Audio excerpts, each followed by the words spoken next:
We'll start the meeting with the silent prayer.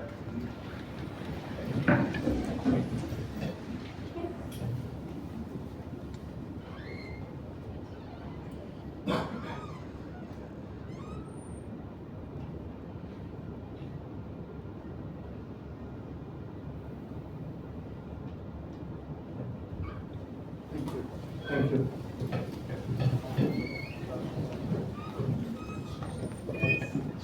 President Vinod Tharakan is away on an emergency in Alapi, so he could not reach back on time. And Senior Vice President Mr. Hari Kumar is away in Calicut, so the mantle has fallen on to me this time to conduct this meeting. We have a very eminent personality here today. So without further ado, let me start the welcome program.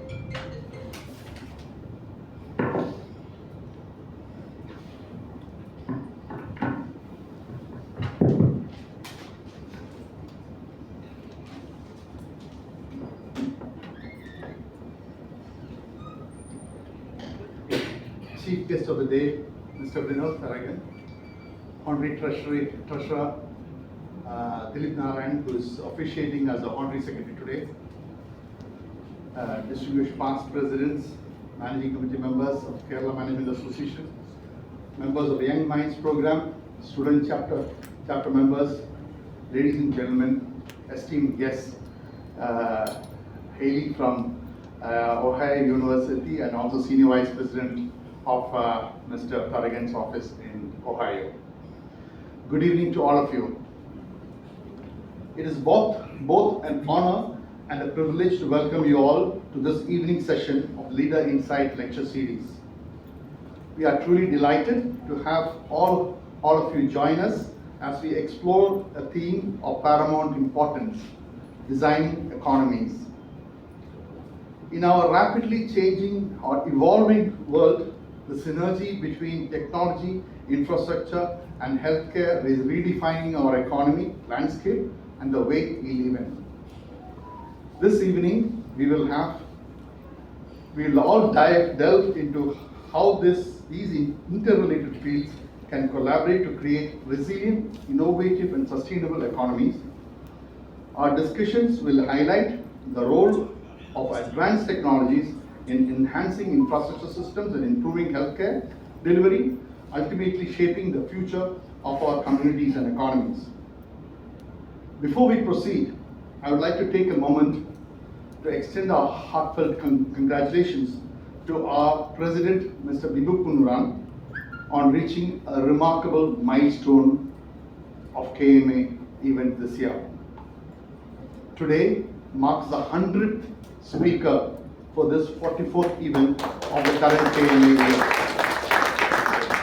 year, which began in June 2024.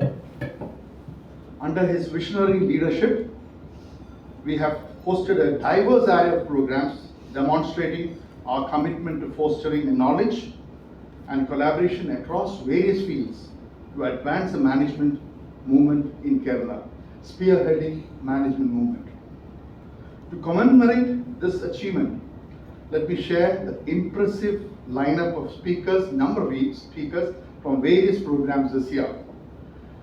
Leader Insight series, our prestigious one, we had 25 and today is the 26th program. Book review, we had 2 speakers addressing us. The new initiative of Inspire series, we had 9 speakers who addressed us. Digital Summit, we had 10. And memorial lectures, we had 5 speakers. Management Education, we had 1. CEO Conclave, we have 1 speaker. Women Managers Forum, we had 2 speakers. And our prestigious annual management convention, we had 25 speakers, all renowned. And recently we had a health day where we had 2 speakers. And last week we had the Sustainability Summit where we had 8 renowned speakers from all over the country. We also had 3 joint meetings. And in the second new initiative of Young Minds, we had 6 speakers this year. In total, we have hosted 99 speakers, and tonight, as we welcome our 100th speaker, this milestone stands as a testimony to the dynamic and rich program programming led by our President, Mr. Vibhu Punoran, and entire KMA team. Please join me in giving a round of applause to President and his team members. Now it is with great excitement that I introduce our esteemed speaker for the evening, Mr. Vinod Tharakan. Actually, I saw his interview in Malayalam Manorama several months back, and I noticed his surname, Tharakan. And I had a classmate of mine at business school in Manipal, whose name was Thomas Tharakan. The first thing I did was I called him up and asked, do you know this Tharakan who runs a big IT company and a lot of other technology and big time in Cochin? And I read about it in Malayalam. He said, yes, he's my uncle. I am his uncle. So I said, please connect me to him, and I wanted him to address KMA. And unfortunately, there's a second Tharakan addressing us. The first Tharakan was Hormis Tharakan, the former DGP and the chief of RAW. Not DGP, he was the chief of police Kerala and the RAW chief. And there's a second Tharakan address, all from Thaikatisheri, the famous family from Thaikatisheri near Alpi. Mr. Tharakan is a visionary entrepreneur and a technology leader with a distinguished track record in software, real estate, healthcare, and innovation. As the founder of ClaySys Technologies, he has revolutionized enterprise software development with pioneering solutions such as no-code development, app forms, robotic process automation, RPA Jenny, and artificial intelligence AI1 Jenny. Under his leadership, ClaySys has grown to a team of over 1,200 professionals and has established itself as a trusted partner for Fortune 50 and Fortune 500 companies, particularly in digital banking, CRM, and automation solutions within the financial services sector. Beyond technology, Mr. Tharakan has made significant contributions to real estate through ClaySys Lifestyle, focusing on international quality housing and commercial spaces in India, with a strong emphasis on sustainability and energy efficiency. Notable projects include ClaySys Heights and the IT campus building at Info Park Kochi. In healthcare, he co-founded Bitcure Inc, a venture dedicated to bridging technology with patient-centric care. Their mission is to enhance preventive care, patient experience, and accessibility, with large healthcare organizations improving outcomes for all. With his vast experience and innovative mindset, Mr. Vinod Tharakan is uniquely positioned to guide us through the essential intersections of technology, infrastructure, and healthcare in shaping the economies of future. I was really flabbergasted or wonderstruck when he said India is going to be one of the biggest economies in 15 years. And that's the positive note he started today. And he said his office in Ohio is manned by human robots.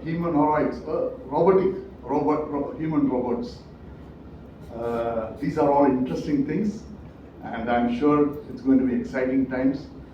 Please join me in extending a warm welcome to Mr. Vinod Tharakan as he shares his insights. We are all eager to hear from you, Mr. Vinod Tharakan, Chairman, Managing Director, Director of ClaySys Group of Companies, Board Chair of CU NextGen, Director of Bitcure Inc, and Director of ClaySys Hospitality on the topic Designing Economies. Once again, a hearty welcome to all of you present here this evening. And at the Q&A after this, whoever is asking interesting questions, we have some goodies which you can take back. This is interesting, so please be patient and listen to him very carefully. On that note, let me now invite our chief guest to share his thoughts. Over to you, Mr. Tharakan.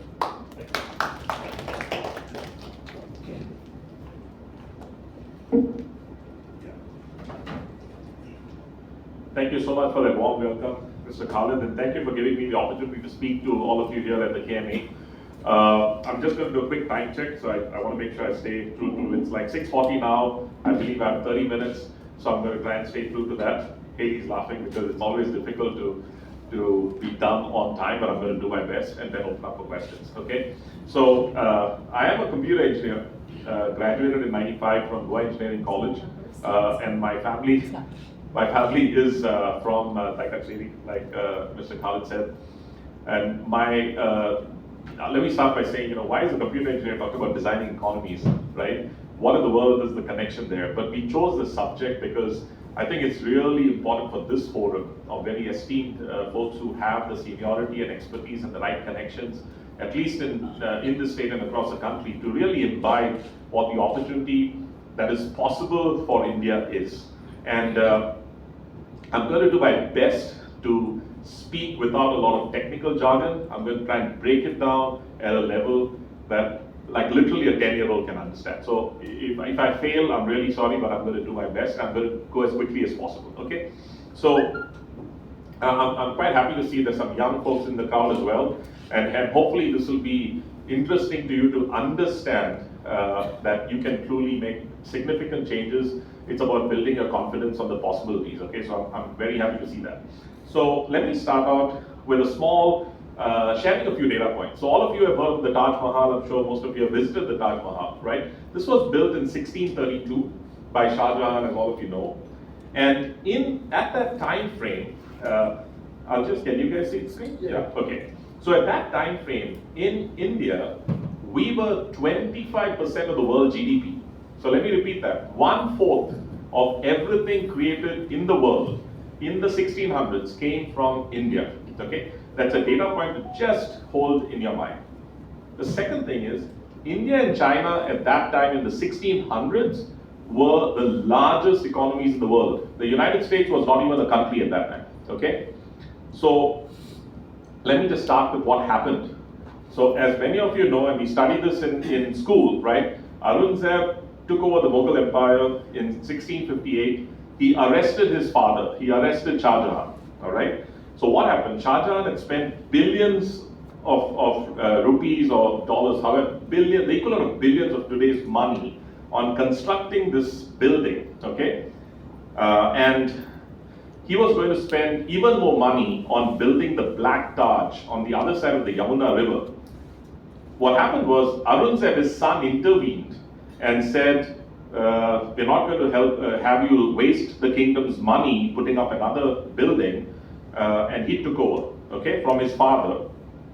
And due to financial challenges, because in Aurangzeb's opinion, his father was spending all this money on putting up buildings instead of helping the economic growth of the nation, he introduced the jizya tax on the non-Muslim, primarily the Hindu rulers of India at that time, okay, in 1679. And less than 100 years after that incident, when Aurangzeb took over, the Mughal Empire came to an end in the country. It was finished 1857. Bahadur Shah Zafar, if you remember 8th standard history, was defeated by the British and the Hindu rulers. So the Hindu rulers sided with the British primarily because of the jizya tax that was introduced, and they defeated the Mughal Empire. So the Mughal Empire that was established in 1526 came to an end in 1857. So how did the most powerful country in the world for 331 years collapse like this? What happened? Now, this is not really shared in our history books in the manner in which I'm presenting this information, but let me try and explain what happened, okay? So, in the Mughal Empire, there was a monetary system. Just like in India, we've got Indian rupees. In the United States, you've got US dollars. In China, you've got Chinese yuan, so on and so forth. India, in the Mughal Empire, they had rupiah, okay? And that was their monetary system. They had coin mints across the country, primarily in Agra, Delhi, Ahmedabad, Lahore, amongst others. Remember, the Mughal Empire was huge at that time. It pretty much covered the whole subcontinent. When Shah Jahan spent billions to build the Taj, it was paid for by printing money or stamping out copper coins. Does that make sense? So when he ordered the marble and he brought in the artisans to build this building, the money that was used to spend to create this building was basically just created. Like printing money, it was just created in the Mughal mints, okay? And the Taj Mahal actually fueled and grew the Mughal economy and the GDP. Remember, the GDP was 1/4 of the world GDP. It actually, the money that was created actually fueled the economy through the concept of money creation, which is what I'm going to get into when we talk about designing economies, okay? Arunzan and his advisors seem to have forgotten how the monetary system worked, because all they needed to do was print more money, because they were running out of money to finance their operations or finance the productivity of the nation.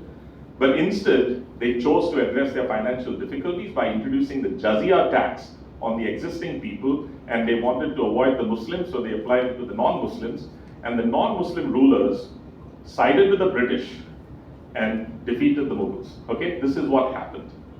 So understanding or forgetting how the monetary system works can be disastrous. Okay, this is just a lesson from history that something happened here. I'm going to explain with the time I have exactly what happened, and I'm going to share the data. So I hope I have your attention, because we really need your help in getting the word out. Let me give you one more example. All of us have heard and studied in high school about the Renaissance in Europe, right? So in the 1500s, amazing things happened in Europe, and many of you, I'm sure, have traveled and seen the insane development that happened in Europe in the 1500s. So let's talk about that for a moment. The Renaissance was a period of time where cultural, artistic, and intellectual revival took place in Europe and basically led to the modern world. The key phases of the Renaissance was the early Renaissance that had started in the 1300s. I've highlighted that in red because I'm going to come back to what fueled this, okay? And this was when there were massive changes. If you visited Rome, if you see St. Peter's Basilica, the Colosseum and the Pantheon were 2,000 years earlier, but most of the phenomenal stuff you see in Italy all happened in the 1500s. And this is like, Leonardo da Vinci, Michelangelo, Raphael, Donatello, all of these very famous names, they did what they did in the 1500s. And then I'll quickly go through that. Now, there's one family from Florence, Italy, that was the biggest patrons of the Renaissance. In simple language, one family funded almost the entire Renaissance movement that led to the modern world, okay? They were the family that funded Leonardo da Vinci, Michelangelo, so on and so forth, because you need a patron, right, to pay you to make a painting or a sculptor. So who is this family, all right? This is the Medici family from Florence, Italy, who in 1397 started the Medici Bank, okay? So they started this bank in 1397, which is the first modern bank in the modern world, okay? In 1397 in Florence, Italy. The Medici Bank was created by this Medici family, and their primary business was banking and commerce, okay? So it was founded in 1397. It operated in multiple cities: Florence, Rome, Venice, London, Geneva, practically the entire European continent, right? And the bank pioneered double entry accounting. So I'm sure many finance and accounting people might be in the room, but the concept of double entry accounting that all of us use today was pioneered by the Medici Bank. So also letters of credit, so also the concept of a holding company. All of this was pioneered by the Medici Bank. The Medici were the bankers to the Vatican and the Catholic Church. Remember, the Catholic Church was almost practically the rulers of the world because they influenced all the European rulers, right? And the Medici family produced 4 popes during the Renaissance period. So some of you understand Christianity and Catholicism. The popes are, you're supposed to be single. You're not supposed to get married. The Medici popes, a couple of them were married, they even had children, okay? So the reason I'm bringing this up is this single family was so influential, they powered the entire Renaissance, right? So how did a banking business family fund the Renaissance? I'm just trying to lead up to this question. So what is going on? How does this family, who started a bank in 1397, have so much wealth that they could single-handedly power the initiation to the modern world that we exist in today? Okay? Now I'm going to get to the subject of my presentation. I'm giving you that background there because I just want to start out by laying out historically what has happened. So let me get to the meat of what I'm trying to cover today, which is the concept of an economy. An economy is how a country functions, right? You need to produce goods and services, and you need to create the means for the people in the country to consume those goods and services. So before I get into that, the quick introduction, I'll just give you my background. So the ClaySys Group is a company that I founded in 2005. So I was an IT consultant. I graduated in 95. I traveled the world as an IT consultant. In those days, we didn't have connectivity. We had to be physically sent to the US and Europe to sit inside the buildings and do our work from there. And in the year 2000, the fiber optic cables were laid out and we could do the work from India. So I worked as an IT consultant for 10 years in the banking sector. Then I moved to India in 2005. Started a bunch of companies, started primarily with software and technology, but like Khalid said, financial services is our primary focus, construction, residential, commercial, and healthcare, okay? And those are our offices. That's our InfoPark campus on the left in InfoPark, Kochi, and that's our campus in Ohio, in the Cincinnati, in the Midwest, in the US. And before I get into the details, I've always been asked the question, why is a software engineer getting into construction? And why is a software engineer not only getting into construction, now getting into healthcare? And what's the thinking behind what we are doing? So I'll just kind of put it out there for what it's worth, because many of you might have this question, what is this guy talking about? So let me just lay it out there. All our businesses are tied to the needs of the individual human being, okay? So if you think about the human being, you've got financial health, which is a key leg to stand on, physical health and mental health, right? So as a human being, think of it as a three-legged stool. You're always trying to find the right balance between financial health, physical health, mental health. Is there any other? If we are missing something, please let me know, okay? So what we do, the purpose behind what we do as an organization and as a company is that we power these three initiatives using technology, because we're a technology company, and then we are evangelizing the capabilities and possibilities in these three spaces through education. So that's a quick background about myself. I just want to put it out there because I'm going to start touching on a bunch of things, and I'm sure there's curiosity to see who is this guy and where is he coming from and why is he saying what he's saying, okay? So, should we all become economists and financial experts, right? I mean, that's left to the economists, that's left to the chartered accountants or the financial gurus, right? So do each of you need to have a focus and an understanding on economics and finance? Well, let me ask you, you need to understand budgeting and expense to run your life, right? You need to manage debt. Today you can't buy a house without getting a bank loan. Are you really structuring things? Are you buying the right home, the right size? Are you taking on the right debt based on income? Investments and wealth management. If you're making a little more than you're spending, how do you safeguard that money and that wealth and take care of yourself for the rest of your life or your family's life? Planning for retirement, insurance and risk management, tax planning, estate planning and wealth transfer. Do we address all this in our educational institutions? We don't, right? Is this important to understand because it pretty much runs our life? It is, right? So honestly, everybody needs to understand the financial side and the economic side of life because it's a pillar of how we run our lives all day long, right? So I'm just starting out with that, and then I'm going to get into a few concepts to give you the background behind the research that we have been doing, okay? So, so the concept here is, if you think about solving problems in life, and we have the same problem. I went through this journey when I had to make a decision on giving up my career and moving back to India, starting a business, taking a 90% pay cut. How do you arrive at those decisions? Because these are very difficult decisions, and all of you, I'm sure, have had similar challenges in life, right? So the important thing is, when you look at solving problems in life, there are two ways to solve a problem. One way is called reasoning by analogy. Reasoning by analogy means you look at how everybody else solves a problem. So if you want to buy a house in Cochin, you'll talk to your friends and say, hey, where do you think is a good location to buy the house? Or if you want to construct your house, you'll talk to people and say, hey, do you know of some good contractors or some good engineers? Because I need some help to construct a house, right? So reasoning by analogy is you start looking at what everybody else is doing. And the second approach to solve a problem is called reasoning by first principles. So I'm not sure if this is new to you, but this concept was evangelized by Elon Musk. And I was paying attention to this guy in 2008 when nobody knew who he was. And some of the things he was saying made a lot of sense, okay? So he spoke about reasoning by analogy versus reasoning by first principles. So reasoning by analogy is how does everybody else solve the problem. Reasoning by first principles, you do not look at what everybody else does. You try to go deep into the problem. Understand the problem, take it down to the foundational truths that you cannot dispute, and work your way up from there to find a solution. Okay, that's the concept. Because if you follow that approach, you will end up with an exponentially better solution.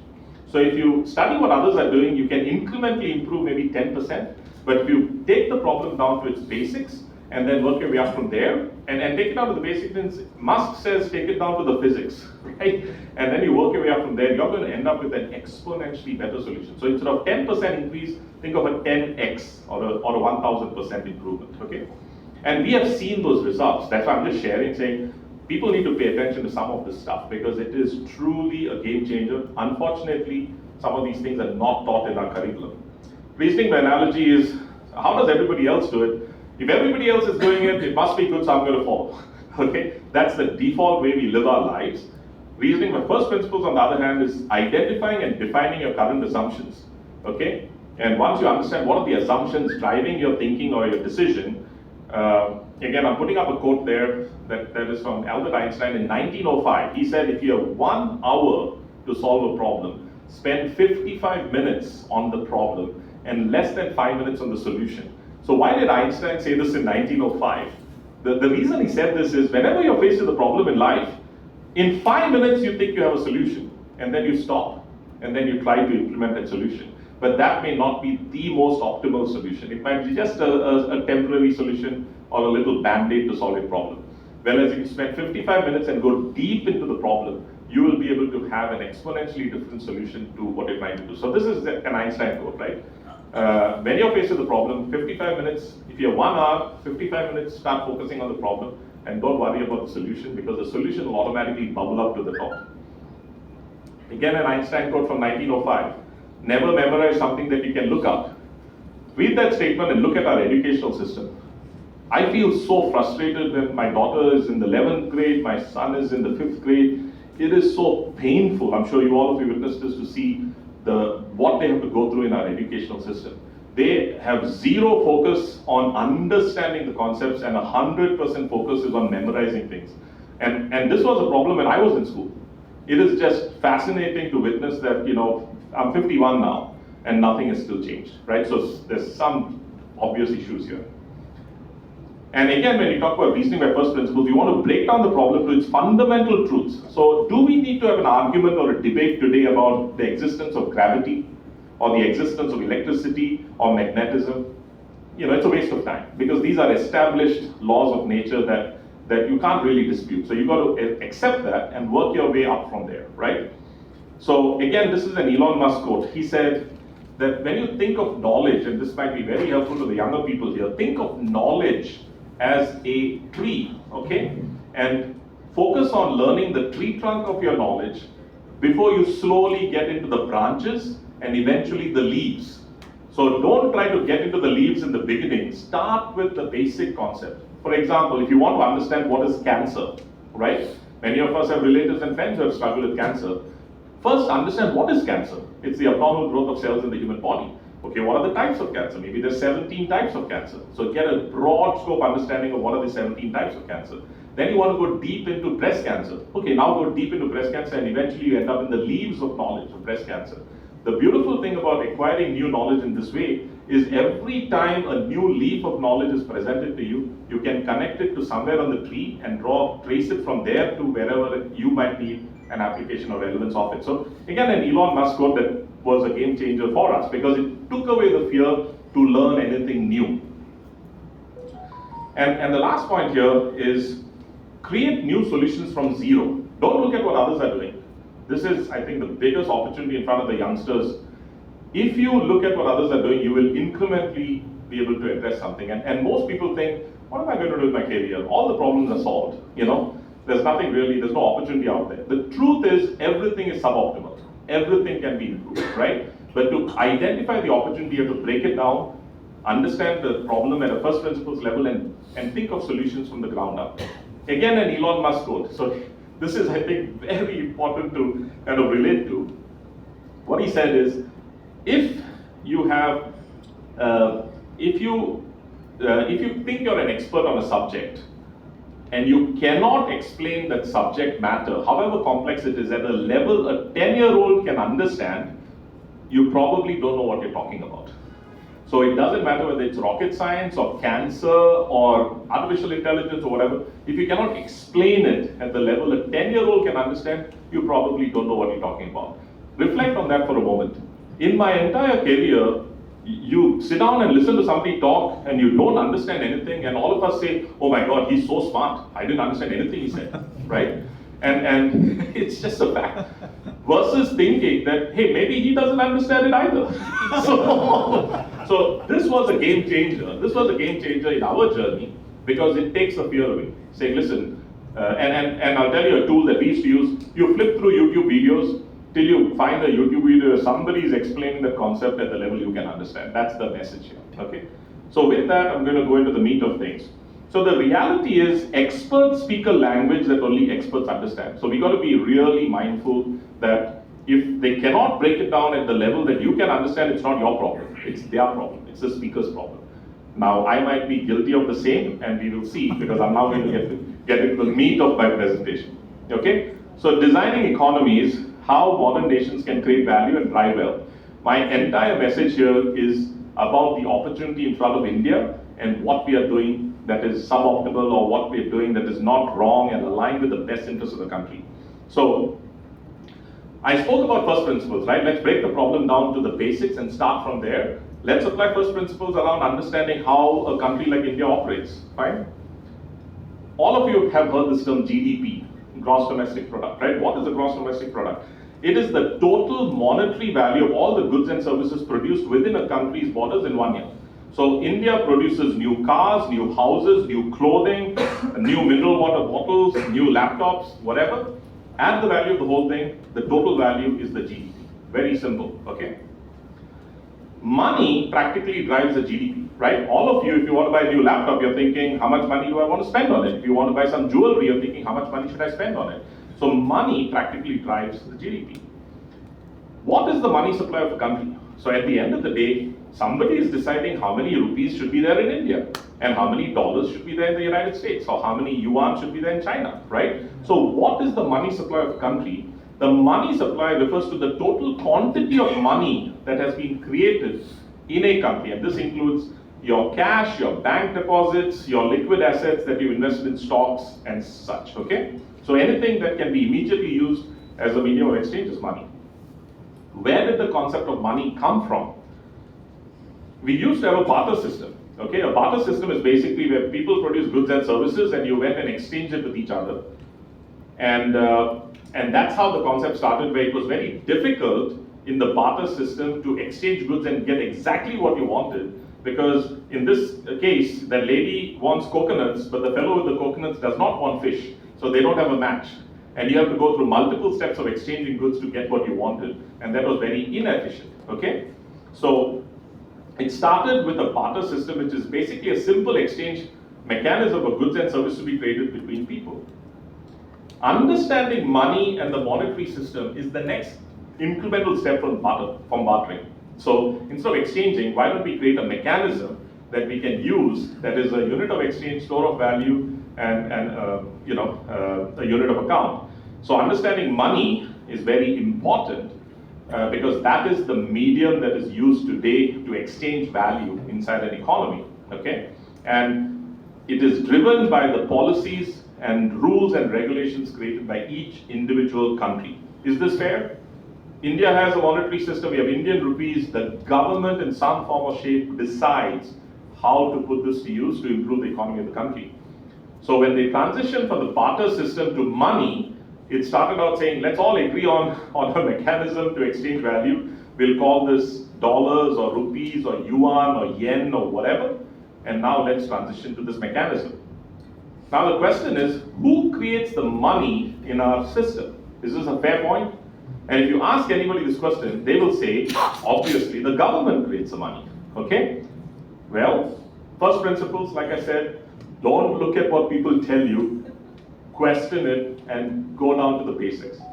So let me play a short 2-minute video of the British Parliament debating the source of money in the economy. Okay, so just listen to this. Steve Baker. Mr. Speaker, I beg to move that this House has considered the subjects of money creation and society.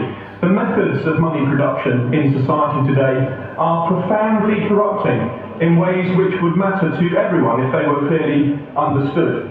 The essence of this debate is who should be allowed to create money, how, and at whose risk. One of the most memorable quotes about money and banking is usually attributed to Henry Ford. He said, "It's well enough that people of the nation do not understand our banking and monetary system, for if they did, I believe there would be a revolution before tomorrow morning." Well, let's hope we don't have a revolution, Mr. Speaker, because I feel sure we're all conservatives on this side. How's it done? Well, the process is so simple, the mind is repelled. Whenever a bank makes a loan, it simultaneously creates a matching deposit in the borrower's bank account, thereby creating new money. Many times I've been told that this is ridiculous, even by one employee who previously worked for the Federal Deposit Insurance Corporation of the United States. The explanation is actually taken from the Bank of England article, Money Creation in the Modern Economy. It seems to me rather hard to dismiss. Today, while the state maintains a monopoly on the creation of notes and coins and central bank reserves, that monopoly has been diluted to give us a hybrid system, because private banks can create claims on money, and those claims are precisely equivalent to notes and coins in their economic function. It is a criminal offence to counterfeit banknotes or coins, but a banking licence is formal permission from the government to create equivalent money. So what did you get from that? That the money in the economy is not created by the government. I know I'm being recorded. I'm sure this is going to be out there on YouTube. So all my credibility on the line. The money is not created by the government. The money is created by commercial banks. Okay? How many of you relate to that? Did anybody here kind of understand or know that the actual money in the economy in India is created by the banking industry and not the government? Anybody here? This is fascinating, right? Just turn around and look. There's nobody here who understands or relates to that. And here's me making that bold statement that that's what's going on. Well, let me show you the evidence. Let me give you the evidence of what I just stated. And James is fascinating. Yeah. A friend of mine is here sitting in front as well. So, 90% of all the money in the money supply of the country is created by the banks. Okay? And I'm going to show you the data. So let's just go step by step, because it's like, what do you mean? You know, I've never heard that. When have any of you heard a discussion about the economy where a banker is in the meeting or on the panel? Ever, right? So banknotes and coins make up about 10% of the money supply. This is the reason that, you know, trying to get the black money problem addressed and taking out the currency and all that did not work, because that's only 10%. 90% is money created by the banks. Bank deposits whose origins are a bank loan make up more than 90% of the money in circulation. Okay? The money comes into existence when a loan is funded. So when you swipe your credit card is a personal loan. If you buy an automobile, that's an automobile loan that HDFC, ICICI, whoever will fund. If you buy a new house or an old house, that's a housing loan, right? Every single loan, doesn't matter what it is, credit card swipe, automobile loan, personal loan, housing loan, the moment the loan is funded, that is the point when new money comes into existence, okay? The money disappears when the loan is repaid. So at any point in time, new money is being created through new loans, and existing money is sucked out of the system when the loan is repaid. Now, here's the evidence of the rules governing this. All of you are aware that we were a British colony till 1947, right? So our rules today are still based on the 1844 British Bank Charter Act, okay? And I've just highlighted in red. This is, you can do a search on the 1844 British Bank Charter Act and read it yourself. The money comes into existence and the bank creates the deposit. When the loan is paid off, the money disappears from the bank's balance sheet. Let's review the GDP and money supply of the United States. The GDP, which is the total value of the goods spent in the United States in 1990, was 5.96 trillion US dollars. and the GDP in 2023, which is the last data point we looked at, is almost $27 trillion, 26.95, almost $27 trillion, okay? The money supply, so the GDP is the total goods and services, the value. The money supply is the total quantity of money that is sloshing around, right? In 1990, $4.24 trillion was the total money that exists in the United States. And in 2023, 20.85 trillion. So you can see as the GDP has increased, the quantity of money created has also increased, okay? This is going to be very interesting next. Let's look at the GDP and money supply of India and China. Trying to compare India to the United States in the modern world is very confusing because you're trying to compare yourself to the most powerful nation in the world and nobody's interested. But wait a second, why don't we compare India with China, okay? China's GDP in 1990 was 0.36, $360 billion. So 0.36 trillion was the Chinese GDP in 1990. Chinese GDP in 2023 was almost $18 trillion, 17.82, okay? Indian GDP in 1990, 0.32 trillion, 320 billion, so almost matching Chinese GDP. Fair? You can see the data.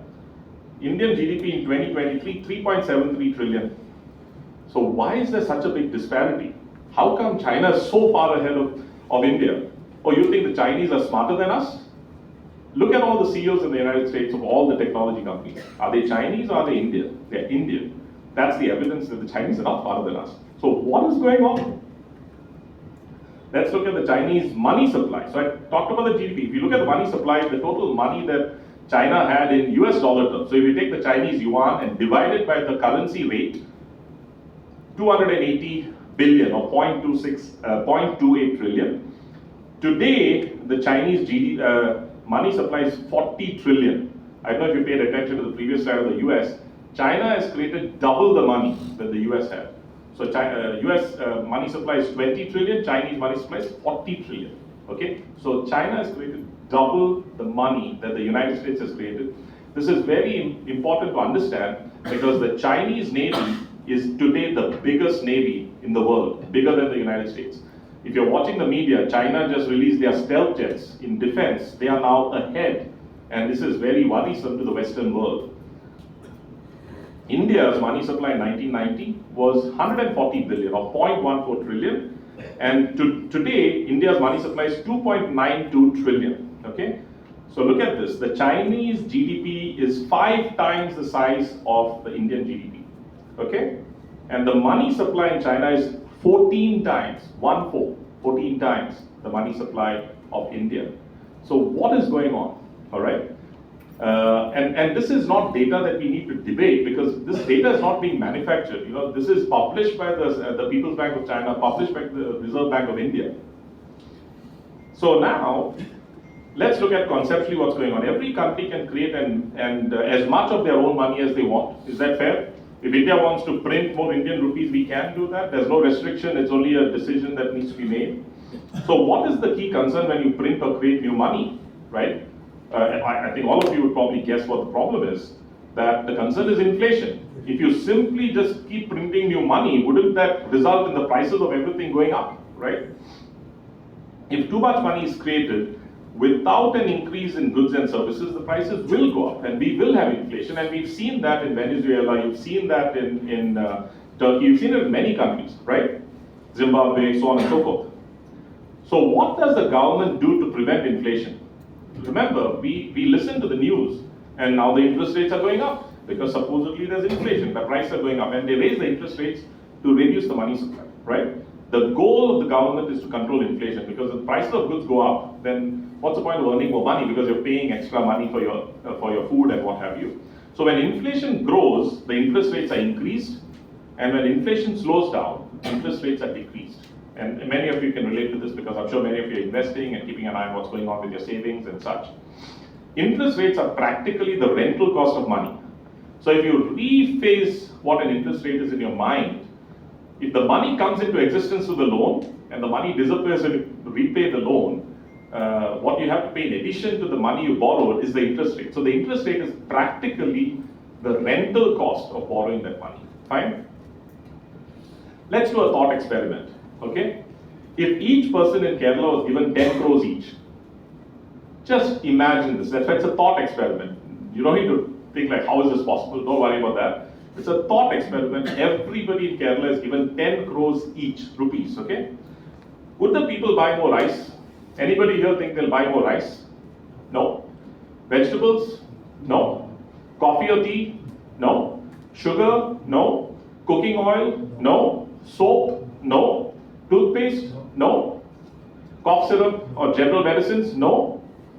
The demand for the essential items are fixed. You're not going to buy, now your salary was doubled, you're not going to buy double the number of eggs or fish or rice. You might go to a 5-star hotel, but the quantity of the raw material is the same, right? Having an omelette in the Taj Malabar is the same 2 eggs that you will cook at home if you make the omelette at home, right? So you might go to a higher value consumption state, but you're not increasing the quantity of eggs you consume, for example, right? So essential items do not go up. Now, let's continue this thought experiment. If each person in Kerala gets 10 crores, they would typically spend the money on the categories below. So lifestyle, luxury items, investments, wealth management, growth, right? New houses. You spend your money on multiplying your wealth because you don't need more of the essential items. So people with a lot of money do not compete to consume more of the essential items, correct? Because if Bill Gates moved to Cochin, we don't need to get scared that, oh my God, he's going to buy all the eggs that Cochin has got in the supermarkets, or all the vegetables we are not going to give. We don't, because he's only going to buy what he can consume. And whether it's Bill Gates or any of us, it's the same, right? So the people with a lot of money are not competing for the essential items that all of us worry about. If you think about it for a moment, when the pandemic hit, all of us had the same worry. Am I going to get food? Can I take care of my family? Are my basic needs met? You can always postpone buying a new shirt or buying a new shoe. You just want to survive. So we spoke about inflation. How is inflation calculated by the government, right? They look at a basket of goods. They look at a basket of goods and track the prices. If the price of that basket of goods increases, then they say what is the percentage of increase, and everybody gets worried because that's what inflation is. Just food and beverages, housing and transportation, transportation includes energy, is 75% of the contributing factor to measuring inflation, which is the price increase. Now, let's take food and beverage. If the price of eggs is going up, okay, is that because you're buying more eggs than you usually buy for breakfast? If the price of rice is going up, or tomatoes are going up, or onions are going up, is that because you suddenly decided, the people in Kerala suddenly decide to have 3 times the quantity of onions? No, right? If it's a shortfall in supply. So if there is a shortfall in supply, are you going to achieve a growth in that by increasing interest rates or lowering interest rates? Now put yourself in the shoes of the businessman or the farmer. They can invest more and produce more onions or potatoes if the interest rates are low. Remember, that's a rental cost of money. What is the government doing? Raising interest rates, right? So you can see it's completely counterintuitive. Let's look at housing. 45% of how you measure inflation is the cost of housing, okay? If the price of renting a 2-bedroom or 3-bedroom apartment in Cochin is going up, how do you address that problem? That's because there's a demand. Lots of people are moving to Info Park, and there's a demand for housing. That means you have to increase the supply, right? You have to increase the quantity of houses available. If you want to increase the supply of housing, are you going to achieve it by raising the interest rates or lowering the interest rates? Lowering the interest rates. What are we witnessing? Raising of the interest rates. Transportation and energy, right? All of you know about electric cars. Maybe some of you own an electric car. We have a lot of our staff in Info Park, Kakinada now transitioning to electric cars because it's a zero cost. Because they have rooftop solar, and now they plug in the car at home, and even if you plug in and pay KSEB, it's about 75 paise a kilometer versus more than 10 rupees a kilometer if you're putting petrol or a diesel. So if you want to address the increase in cost of transportation and energy, maybe you should give incentives for people to move to electricity, right? So they buy less petrol and diesel. And to do that, maybe you want to reduce the interest rate on loans for buying a new electric car, right? What are we seeing? Inflation is high, so let's raise the interest rates. So the point I'm trying to make is, let's go back to the reality that banks are creating 90% of the money supply. So how many banks exist? Let's look at this data point. It's an interesting data point, right? I showed you the money supply of the United States, China, and India. The United States today has about 10,000 banks, okay? Germany has about 1,500 banks. The United Kingdom has about 350 banks. China has about 4,500 banks today. China in 1980 had only 4 banks. Today they have crossed 4,500 banks. Very important to keep in your mind. India has 33 banks. We had 34 last year. After the consolidation with HDFC, now we have 33 banks. And I think there's further consolidation. Maybe before the end of the year, we may be down to 32 or 31. It's an interesting data point, right? So what's going on? So big banks lend to big corporates. You all know about the scandals in India, right? And all of you are aware of how difficult it is to get a bank loan, all right? So if you're a big bank and you have a big target as the CEO of the bank, you're not going to achieve that target by giving a loan to a Swiggy rider to buy a new bike to deliver the food, right? You're going to give it to a big industrialist. So big banks lend money to big corporates. Small banks lend money to small business and sole proprietors. This data is very clear when you look at China, when you look at the United States, and even in your own experience, okay? India only has 33 big banks.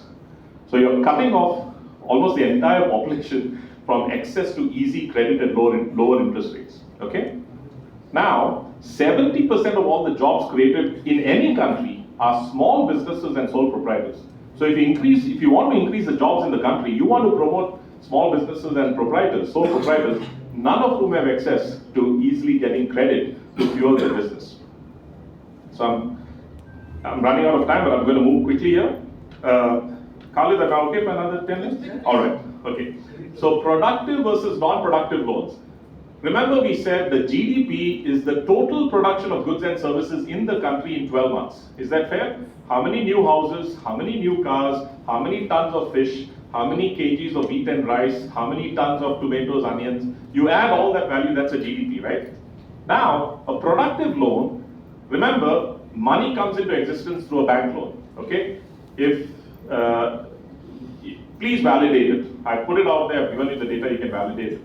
So money comes into existence through a bank loan, all right? Productive loans is when that new money results in a new product or a service, okay? That's an example of a productive loan. So when you get a loan to buy a brand new apartment from a builder, that's a productive loan because 1 crore new money was created as the loan and one new 1 crore apartment was added to the GDP of the economy, okay? When you get a loan for a new car, you have a new car entering the economy. So 25 lakhs for the new car, now a new car worth 25 lakhs has entered the economy, okay? But that's an example of a productive loan. So loan for a new car, loan for a new house, these are productive loans.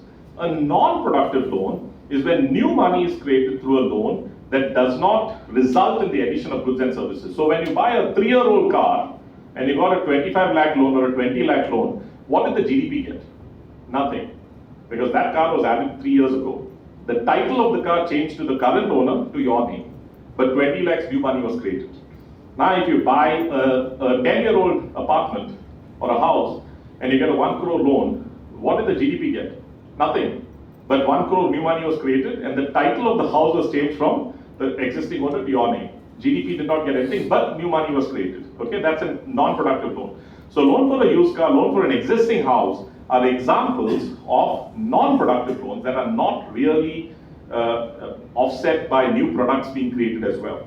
Now, mergers and acquisitions. If you read the news, this big company bought that big company for $50 billion. Okay, what did the GDP get?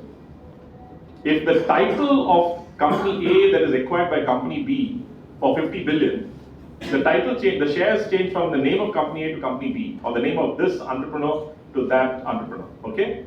The GDP did not get anything. 60 to 80% of the money that funds that acquisition is bank loans that are non-productive. Leverage buyouts. Company A takes debt on the balance sheet of company B, the bank funds it, and they acquire company B, okay? Again, 60 to 80% of the money that's provided for leverage buyouts are non-productive. So what is going on? If you want to balance this, maybe you put low interest rates for a productive loan to encourage people to buy a new house and a new car, and you put high interest rates for a non-productive loan. So you take away this balance and say, listen, let's encourage people to contribute to the economy. So let's promote, and that's going to promote jobs. That's going to create manufacturing opportunities, etc., etc. Non-banking financial institutions can continue to lend at market-driven interest rates. So you have to think of loans as New money being created, that's the banking system, and existing money being redistributed, that is the non-banking financial institution. Many of you have companies. If an employee asks you for a loan of 10,000 rupees, that's not new money. That is existing money in your account that you're handing over to the employee. So that's recirculating existing money.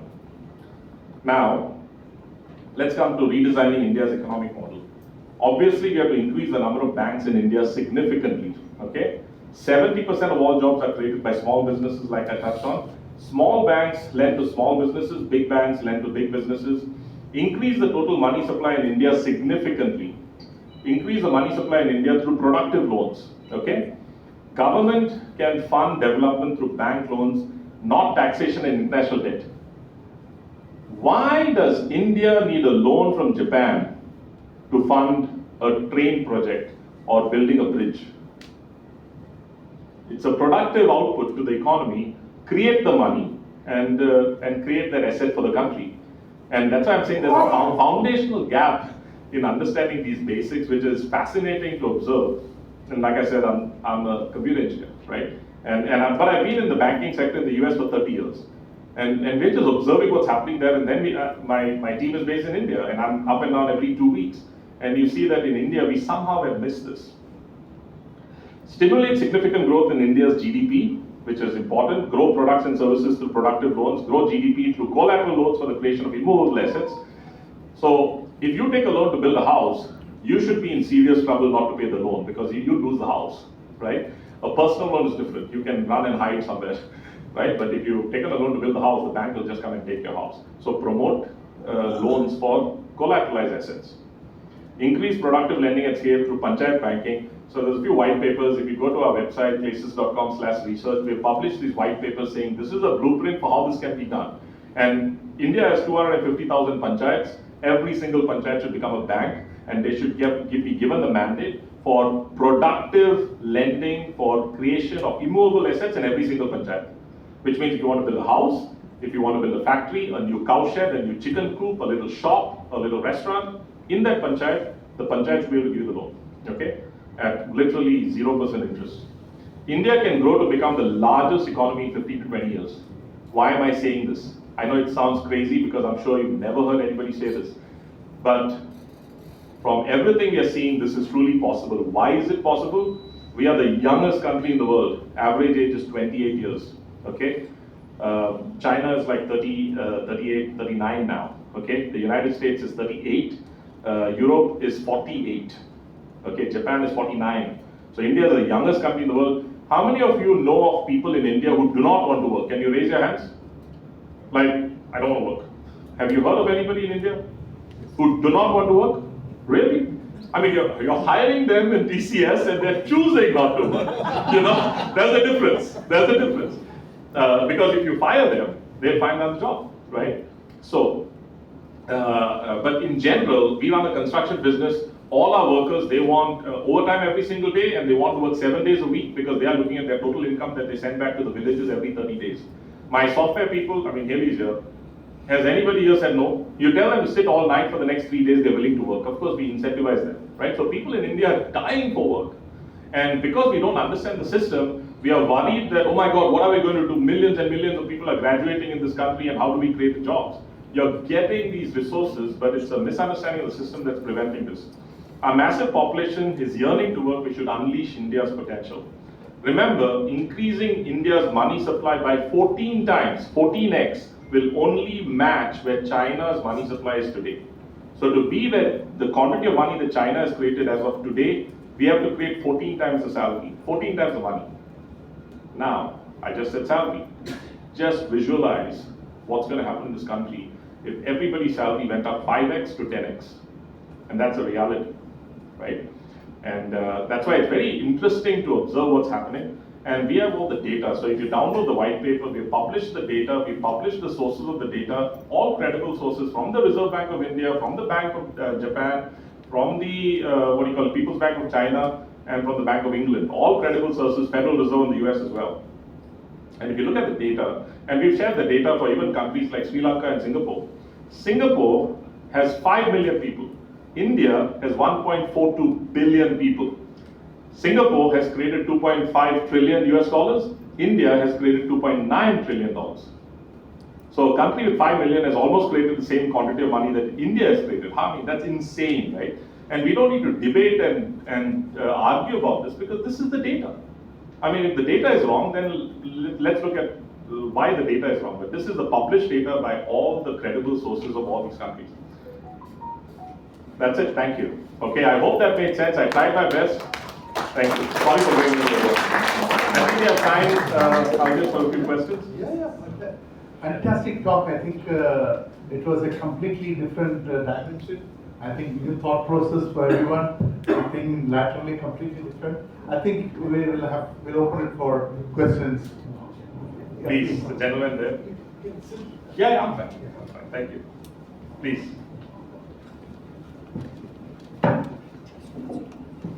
My name is Mohan Das. In India, we have seen that many banks are merging with bigger banks. For example, State Bank of Travancore has merged with State Bank of India. Then Corporation Bank has merged with Union Bank. Does it adversely affect our economy? Absolutely. We are shooting ourselves in the foot. India had 600 banks in the 1980s. We had 600 banks in the 1980s. Now we are down to 33 banks. Can I give you a data point? I'm running a business, 1,200 plus employees in Infopark Kochi for the last since 2005 till today. We've never been able to get a bank loan till today. Why? Because even a company of my size is not significant enough to get the attention. Now we do get loans to buy a car, to buy a bike, to buy a house. We do get loans for that, but not for the business. Okay? And I mean, I think one loan was rejected 2 months ago. And we were just looking at each other and thinking, we've got hundreds of crores of assets. And this loan was some 3 crore loan and got rejected by the bank that we've been using for the last 20 years. Fact. The reason? Oh, the reason is this company is not 3 years in existence. This is a 100% subsidiary we've created to acquire a factory in Coimbatore. So all I'm sharing is, to answer your point, I gave you the story of the Mughal Empire, I gave you the story of the Renaissance. I'm telling you that just look at the data, right? So why does China have 4,250 banks? And please don't confuse the 33 banks with cooperative banks. Cooperative banks, there are 1,000 plus banks in India, but they do not have the license to create money. The technical license to create money is only with the commercial banks, of which we have 33 in India. China is 4,250 and adding at least 100 every single year. The US had 35,000 banks in the 1980s, and today they are down to 10,000 banks. But nobody's looking at the banking sector. I'm sure all of you see, nobody's paying attention. You'll never hear a discussion or a debate in the media about the contribution of the banking sector to the economy. So yeah, it's a really bad thing to do. And that's the reason we're trying to get the word out. It's like, I turned 50 last year. And I was like, you know what? We should try to at least get the word out because we are swimming in this for the last 30 years. Sorry. So the interesting questions we are now getting. Yeah. The book. So a few copies of the white paper we have. So designing economies, so just sharing that. And you can also find it on the ClaySys website. And we've written some children's books that will also be shared. Any other questions? Sorry, go ahead. My name is Thomas John, and let me read a statement which is in circulation in WhatsApp for quite some time. Intelligence might get artificial, but stupidity will always be natural. So my question is related to this one, because we are living in the era of AI. You are an expert in the software as well as banking sector, and we were seeing many postings in Facebook. Invest 21,000. Narayana Murthy as well as Mukesh Ambani saying that with AI we will multiply your money within 1 month to 1 billion or something like that. And it is an AI generated thing, what I believe. Yesterday I saw another interesting thing. Rahul Gandhi making a debate in Parliament, blaming Nirmala Sitharaman that you are hiding this tool, AI tool, which the public will benefit, and you are using for benefit of the other people. Rahul Gandhi debating in the Parliament like that. It's also an AI generated image. And subsequent to that, another posting by Nirmala Sitharaman that no, I am waiting for cabinet note, and thank you Rahul Gandhi for promoting this thing like that. And my question is, how much money Indians are going to lose in AI-generated tracks? A lot of money. Unfortunately, I mentioned earlier reasoning by analogy versus reasoning by first principles. You apply first principles and dig into that, you're quickly going to realize that that's just scam information you're observing, right? Unfortunately, technology is arising through deep fakes and such, where you can have AI-generated videos, AI-generated content, people speaking to you in somebody else's voice. You'll get a call from your brother, but it's actually the voice being simulated. So all that is happening. So people, unfortunately, are going to lose a lot of money. It's just a fact. I mean, we work in banking. We deal with this all day long, right? Because there's a lot of fraud happening in the banking sector. So yes, I think we need to be cautious. But if you apply first principles, you're going to say this can't be true.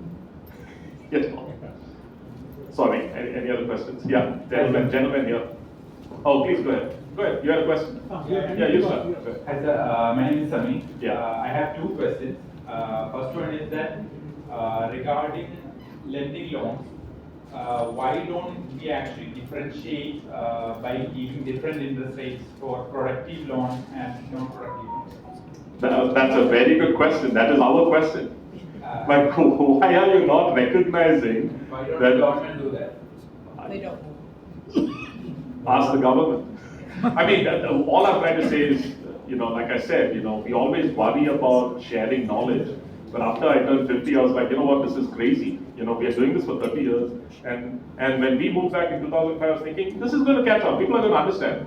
But they're still not being understood, right? So to answer your question, absolutely. I mean, how many of you will take a bank loan if you're getting the loan for 1% interest? Raise your hands. 1% interest. Everybody. You get me? The misunderstanding is a bank loan is taking a deposit and redistributing it as a loan. So you pay interest for the deposit, so you have to put a margin above that and give it as a loan interest. This is completely false, and I'm being recorded here. I can bet my entire assets on that statement. This is completely false. A bank does not redistribute existing money. A bank creates brand new money with the loan, because we do the accounting entries. I mean, my CFO's here, Nikhil, he's a chartered accountant. They funded $4 billion, like 30,000 crores in the last year. What do you think, right? Is money being created by the banks? No, just credit the bill. Yeah, it's just data entry. Money is coming into existence to nothing. So to answer your question, there seems to be a gap because the experts that are advising, I empathize with the government. The government is trying to do the right thing, but they rely on experts. And somehow the experts are not understanding or not providing the right information. That's my answer. What you said is absolutely true. You should have, if you want to start a business, you want to get access to money at a very low cost, at maybe 0%. Would anybody here take a loan for negative 10% interest rate? Negative. When you take 100, repay 90. Will you take the loan? Raise your hands. Everybody will take it. But you know how this is done? If you look at Japan, China, suppose India wants to boost seafood production, okay? And the cost of a deep sea fishing vessel is 10 crores. They will tell you, take the 10 crore loan, you only need to repay 7 crores. They'll give you a 30% rebate. Why? Because that deep sea fishing vessel with the same 25 fishermen will produce 36 crores of seafood in 1 year. So you created new money, 10 crores with the new fishing vessel, but the GDP got 36 crores of fish, seafood, right? So once you understand it, now you can design the policies and procedures. The gap is the understanding. Sorry. Second question. I actually have one more question. Yeah. It was regarding the one of the slides that you showed. It was said that it's not a good idea to get a loan from Japan or somewhere to create assets in Kerala. Yes. Why so? Because in a way, we are getting the assets, and when we repay the loan back, that money disappears from Japan, right? As what you said. So why is that? Very good question. Very good question. Why is the Indian government not printing a lot more money? Because they are afraid of inflation, correct? They think if they print a lot of money, the price of everything will go up, correct? If Bill Gates moves to Cochin and transfers $1 billion to HDFC Bank, okay, he's actually got the money, right? If he transfers $1 billion to HDFC Bank in Cochin and he withdraws it in rupees, it's 8,500 crores, right? And he spends 8,500 crores in Cochin. Won't that create inflation? That's also a huge influx of money, right, into Cochin. It will create inflation. So to answer your question, India can create as much money as it wants. China has created 14 times the money that India has created, right? But do the money creation for productive purposes. Actually, give him a copy of the children's book, because I am answering that in that book. So the reason we are writing these children's books is because we're trying to take these complex situations and explain it at the level a 10-year-old can understand. And it's also available on Amazon. Go ahead. Yeah. So to answer your question, sorry, please get in the microphone. Oh yes, sorry. Go ahead. I am Suresh Kumar. I agree with the 99% of what you have said, and I understood. One thing which I do not understand, that's what I want to ask you. Yes. I understand you being a mechanical engineer, so that is the men and materials. Yes. That creates and you said that money is supplied by banks. Yes. How do the banks supply money without the manufacturer, or rather the men and materials are used to produce it? How can that means they print the money and use the notes and No. that's definitely just going to be by that. Notes is only 10%. Notes is only 10%. 90% is just maintained in the digital systems of these banks. 90% of the money is just digital money in the digital systems of the bank. Only 10% is note. That is why you know the effort in India to clamp down on black money, that did not work, because that was trying to clamp down on 80% of the 10%. How difficult is it to hide 10% of your money? Not difficult at all. But again, it shows there's a gap in understanding. So to answer your question, to produce anything in the world today, you need labor and you need energy, correct? Like you're a mechanical engineer. If I tell you to make 10,000 tables like this, you need labor and you need energy, right? And then you can source the materials or whatever it is and get it done. Both are becoming free. Labor is becoming free with robotics and energy is becoming free with renewables, right? So we are transitioning to a world of abundance. There's going to be, it's good news. The question is, the transition is going to be painful because a lot of people are going to lose jobs during this transition. Sorry. Go ahead. I am George. Money is a good servant but a bad master. Money-oriented mind makes only mistakes.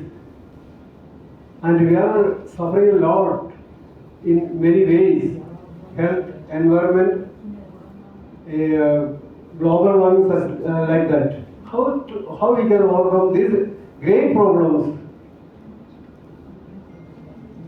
Yeah, so good question again, right? So can we just indefinitely produce goods and services without impacting this lovely world we are in? The answer is absolutely yes, right?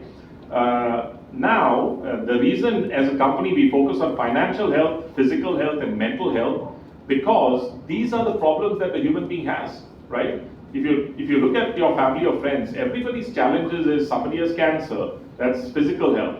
Somebody is having depression, that's mental health. Or this person is in financial debt, that is financial health, right? So everything we do as a company is focused on applying technology to empower these three legs of the three-legged stool supporting the human being. So to answer your question, we don't need to be worried. We are not in a stage where our population is increasing. In fact, the biggest problem in the world today is population decreasing. If you look at the resupply rates of population in every single country, we are going to run out of people in a couple of hundred years. So we are not destroying the planet, but we need to produce goods and services in a sustainable manner. To answer your question, anyone else? Yeah, that's what we Yes. asked. Yeah, great. Okay, there's a famous case study in macroeconomics called the broken window fallacy. Sure. Yeah. So this one, same way government for the last 5 years, actually the government is doing a lot of spending to prevent the inflation. This one, China is also doing that. India is also doing that. So because actually while listening to you, you meant that India should spend more on these projects and infrastructure development. Yes. So what is your take on that? Yes. So the government is doing a lot of spending, and thank God they're doing it because we really need it. But they do not need to borrow money to do it. Can I give you an absolute live example in Cochin? So my office is in Infopark Phase 2. Okay, Infopark Phase 2. Infopark Kerala is a government of Kerala company. Okay, Infopark is a government of Kerala company. How did they acquire the land for Infopark Phase 2? We'll send you the balance sheet. They have taken a loan from Federal Bank. Okay? So when they take a loan from Federal Bank, and now they acquire the land for Info Park Phase 2 and then lease the land to us. So we are a co-developer, we built our campus in Info Park Phase 2.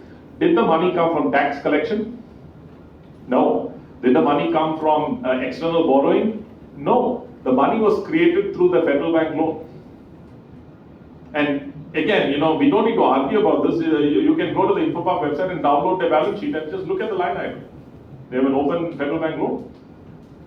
So the money was created. So we are accidentally doing it without really understanding how the system works, right? If we do it intentionally after understanding the system, we will take over the world. I don't know if that's a good thing, but it will happen by default. Was the Federal Bank denied you loan? They are one of the banks that denied us in our 20-year journey. We don't even bother now because we don't need the money. I mean, we needed the money when we started the company. But it's just interesting to see. Sometimes my finance team will try to do some balancing. Okay, for this project, why don't we just get a loan? Why should we fund it? Because we have to bring the money from the US here and all that. So we'll approach the bank, and the bank is like, sorry. And it's illogical. This is like, I don't know what our assets are, but, like the equivalent of 50 plus acres of land we own around Kakinada. So that is the asset value of the company. The loan value is 3 crores, we were rejected. Why don't you get from public?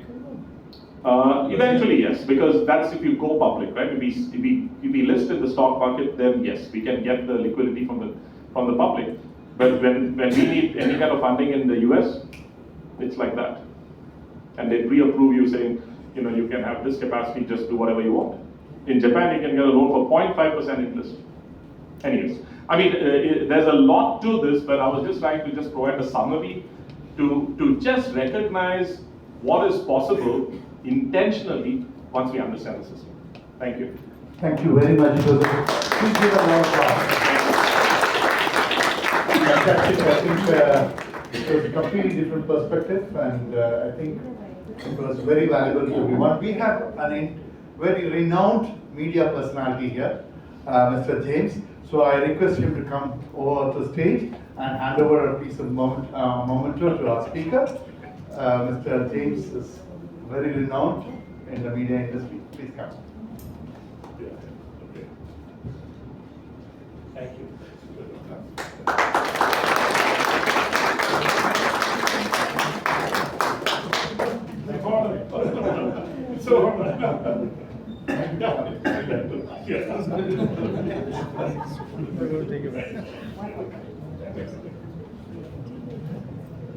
Thank you very much. Now I invite Honorable Treasurer Dilip Narayan for the vote of thanks.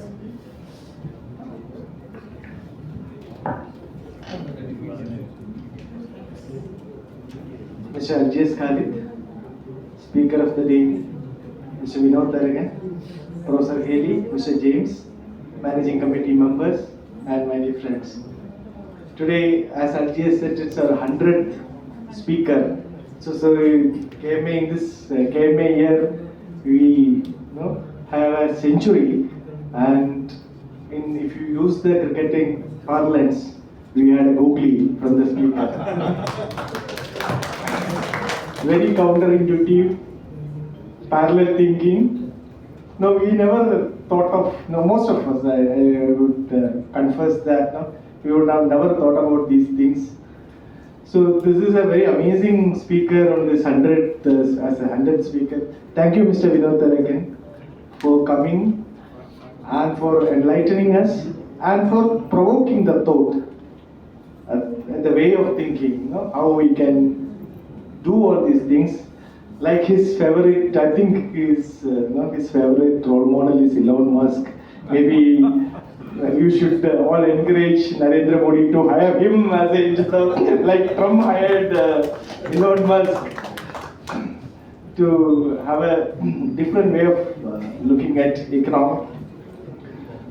So thank you, Mr. Vinod and all the team members from ClaySys for joining us today. And thank you all the managing committee members and members and secretary team it was a pleasure hosting you today. Thank you. Have a great good evening. Can we stand for the national anthem?